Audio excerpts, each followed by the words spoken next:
तो दोस्तों नमस्कार, एक बार फिर से स्वागत है आप सभी का मेरे इस YouTube चैनल में। आज हम फिर एक बेहतरीन टॉपिक के ऊपर बात करेंगे और आज हम बात करेंगे KNR कंस्ट्रक्शन के बारे में। दोस्तों आज हम इसके कॉन कॉल के बारे में पूरा चर्चा करेंगे कि किस प्रकार से कंपनी का जो है आउटलुक मैनेजमेंट ने दिया है और आगे कंपनी किस प्रकार से काम कर रहा है, इन सभी चीज़ों पर हम डिस्कशन करेंगे। तो चलिए, अगर आप हमारे चैनल पर पहली बार आए तो सबसे पहले चैनल को सब्सक्राइब कर लीजिए, बेल आइकन को हिट कर लीजिए ताकि इस प्रकार की बेहतरीन जानकारी आपको लगातार मिलती रहे। तो चलिए बात करते हैं KNR कंस्ट्रक्शन के बारे में। तो अगर मैं इनके ऑर्डर बुक पर ही सबसे पहले अगर बात करता हूं तो कंपनी का ऑर्डर बुक काफी शानदार है, जिससे कंपनी का फ्यूचर जो है आपको मजबूत नजर आएगा इस टोटल ओवरऑल हमारा जो डिस्कशन है उसमें।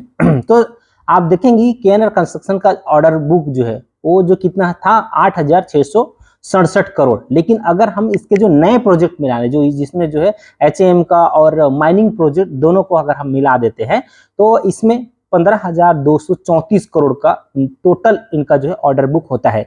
यानी कंपनी के पास अगर मैं बोलूं तो लगभग 3-3.5 साल के लिए जो है बेहतर रेवेन्यू का जो एक्सपेक्टेशन है ये मैं बोल सकता हूं, या फिर बेहतर रेवेन्यू विजिबिलिटी है ये मैं बोल सकता हूँ। काफी बेहतरीन है। 15,234 करोड़ एक छोटा ऑर्डर बुक नहीं है, बहुत बड़ा ऑर्डर बुक है। क्यों? क्योंकि अभी आप देखेंगे तो कंपनी का जो स्टॉक प्राइस है लगभग 130-32 के आसपास ट्रेड कर रहा है, और जिसके वजह से इनका जो मार्केट कैप है वो लगभग जो है 4,000 करोड़ के आसपास आप मान सकते हैं। 3900 और 4,000 के आसपास है।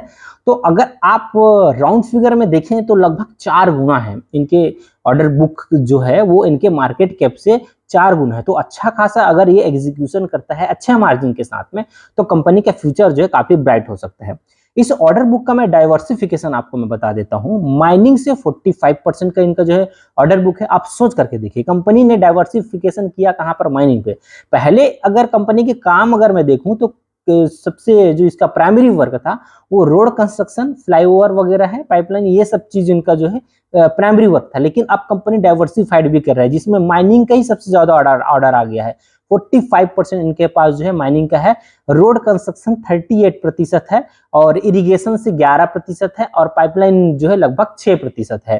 तो इस प्रकार से इनका जो है ऑर्डर का ये डाइवर्सिफिकेशन है। अब इसमें महत्वपूर्ण जो है बात, जैसे कि मैंने बताया कि माइनिंग का हिस्सा काफी बढ़ गया है, यानी कि कंपनी अपने आप को रोड कंस्ट्रक्शन के ऊपर डिपेंडेंसी हटा रही है धीरे धीरे करके। ऐसा नहीं कि रोड कंस्ट्रक्शन के बिजनेस को हटा देगा, लेकिन डिपेंडेंसी हटा रहा है। देखिए, डिपेंडेंसी हटाएगा तो फिर वो कंपनी को आगे रेवेन्यू जनरेट करने में और उनका फिनेंशियल जो है मजबूत होने में अच्छा रहेगा। इनका डाइवर्सिफिकेशन अगर जो है इनके ही जुड़े रिलेटेड सेक्टर में रहता है। इसके अलावा मैं आपको और बता देता हूं, कॉनकॉल में ये भी कहा गया है कि कंपनी को जो है रेलवे कंस्ट्रक्शन से रिलेटेड भी जो ऑर्डर बुक्स मिलेंगे और रिन्यूएबल एनर्जी से में भी जो है इनको पार्टिसिपेशन मिलेगा। तो ये और भी जो अच्छी पॉजिटिव न्यूज है। हालांकि इसके लिए अभी क्लियर डेटा नहीं आया है, लेकिन जब भी क्लियर डेटा आएगा हम आपको जरूर इन्फॉर्म करेंगे। अब माइनिंग का सबसे बड़ा ऑर्डर जो इनको मिला हुआ है वो छत्तीसगढ़ से मिला हुआ है, कुसमुंडा से।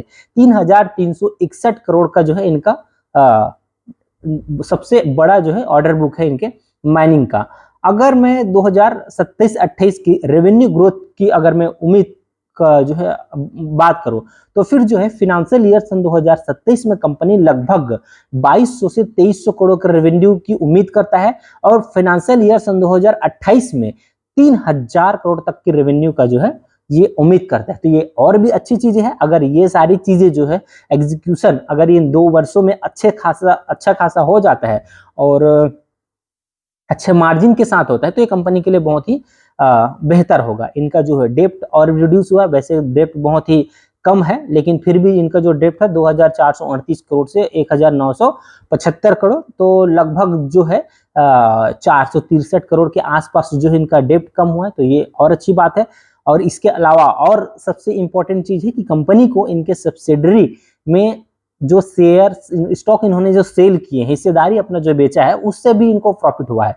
अब इसमें ऐसा प्रॉफिट है कि कंपनी ने उसको लगभग 144-145 करोड़ के आसपास जो है उसका खरीदारी किया था, लेकिन कंपनी को जो बेच करके जो हिस्सेदारी इनको जो टोटल जो अमाउंट मिला है वो 522 करोड़ के आसपास मिला है। तो ये और भी जो है अच्छी चीज है कि मतलब जो है वो इनके बैलेंस शीट के लिए काफी मजबूत बात है, मजबूत होगा कि ये इससे जो अपना कर्जा चुका सकता है, अपना कैश फ्लो बढ़ा सकते हैं। इनका जो बाकी चीजों में डिप्रिसिएशन के लिए, जैसे कि अभी माइनिंग में ये जो है इन्होंने कदम रखा है, तो वहां के लिए कुछ नए इक्विपमेंट की जरूरत पड़ेगा।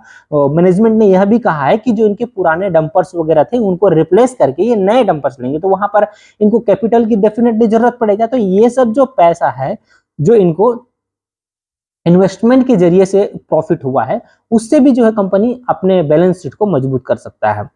अब कुछ रिस्क है तो केवल और केवल यही है कि वर्किंग कैपिटल थोड़ा सा बढ़ा हुआ है। जैसे कि अगर मैं वर्किंग कैपिटल रिस्क की बात करूं तो ये 78 दिन था, वो 133 दिन हो गया है। इसका मतलब ये है कि कंपनी को जो पैसा इनके काम के बाद जो है जो इनफ्लो है, इनका कैश इनफ्लो है, वो जो है कम है। मतलब इनको पैसा नहीं मिल पा रहा है, थोड़ा लेट हो रहा है मिलने में, ये चीज आप बोल सकते हैं। जैसे कि तेलंगाना का जो प्रोजेक्ट था उसमें जो है कंपनी को तेलंगाना गवर्नमेंट से 1300 करोड़ रुपए लेना है। तो ये अगर जो है जल्दी मिल जाता है, इरिगेशन प्रोजेक्ट का ये अमाउंट था, ये पैसा इनको जल्दी मिल जाता है तो ये और भी अच्छी बात होगा। लेकिन अभी गवर्नमेंट ने कहा है, तेलंगाना गवर्नमेंट ने, कि इसको जो है 80-90 करोड़ रुपए पर मंथ इस प्रकार से जो है इनको प्रोवाइड कराएंगे। और मैनेजमेंट का उम्मीद है कि आने वाले इस फाइनेंशियल ईयर में लगभग जो है इनको 400-500 करोड़ का जो रिसीवेबल है वो इनको रिसीव हो जाएंगे। तो ये बहुत अच्छी बात है कंपनी के लिए, जिससे जो है अगर मिलता है तो जितना जल्दी मिल सके वो इनके लिए अच्छा है। इसका जो है अगला जो इनका जो प्रोजेक्ट में बात करता हूं, जो बनहारडीह जो माइनिंग प्रोजेक्ट है, ये थोड़ा सा डिले हुआ है।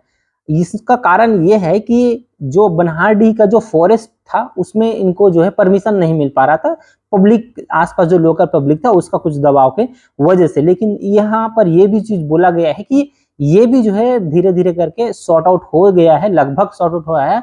और ये 8-10 महीना ऑलरेडी डिले हो चुका है, लेकिन ये अभी 2-3 महीने के अंदर ये काम यहाँ पर भी जो स्टार्ट हो जाएगा, इस प्रकार से इनका कहना है।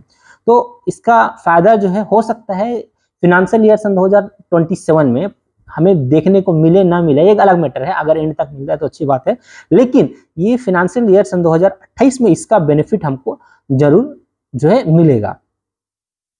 अब इनका जो अभी का जो रिपोर्टेड इबिटा मार्जिन है वो लगभग 16% है, लेकिन यहाँ पर जो कंसोलिडेट की मैं बात कर रहा हूँ, और इसमें जो 46 करोड़ का जो one of the asset sale gain है, मतलब वही जो मैंने बताया आपको, जहां से इन्होंने अपना सब्सिडरी से पैसा जो लिया है वो है।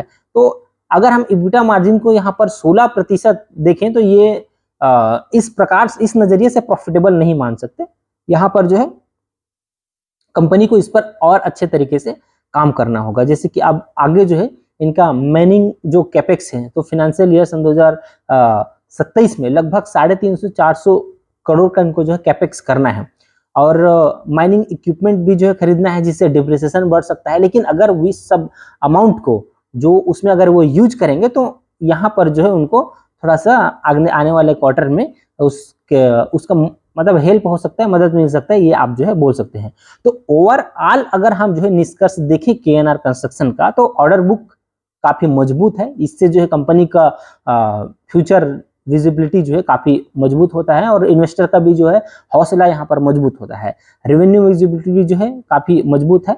बैलेंस शीट सुधार हो रहा है, वैसे पहले भी कोई खराब नहीं था, लेकिन और मजबूत हो रहा है, ये चीज आप जो है बोल सकते हैं। वर्किंग जो कैपिटल फ्लो है ये थोड़ा सा चिंता का विषय है, लेकिन अगर ये जल्दी से जल्दी इनको जो है रिसीवेबल्स मिलते जाते हैं तो ये जो है अच्छा रहेगा कंपनी के लिए। केवल और केवल सावधानी इनको बरतना होगा मार्जिन के लिए। अगर कंपनी अच्छे मार्जिन के साथ एग्जीक्यूशन कर लेता है तो फिर जो है अच्छा खासा आपको शेयर के प्राइस में भी तेजी देखने को मिलेगा, और कंपनी के फिनेंशियल में भी जो है मजबूती आपको देखने को मिलेगा। तो इस प्रकार से जो है 15,234 करोड़ के ऑर्डर बुक के साथ जो है इस कंपनी का फ्यूचर मजबूत आपको दिखाई दे रहा होगा। आपका क्या कहना है इस ऑर्डर बुक में और कंपनी के एग्जीक्यूशन से रिलेटेड? जो भी अगर कमेंट है आप मुझे कमेंट करके कमेंट बॉक्स में जरूर बताइएगा, और मिलते हैं ऐसे और बेहतरीन जानकारी के साथ किसी दूसरे वीडियो में। Wish you all the best, thank you.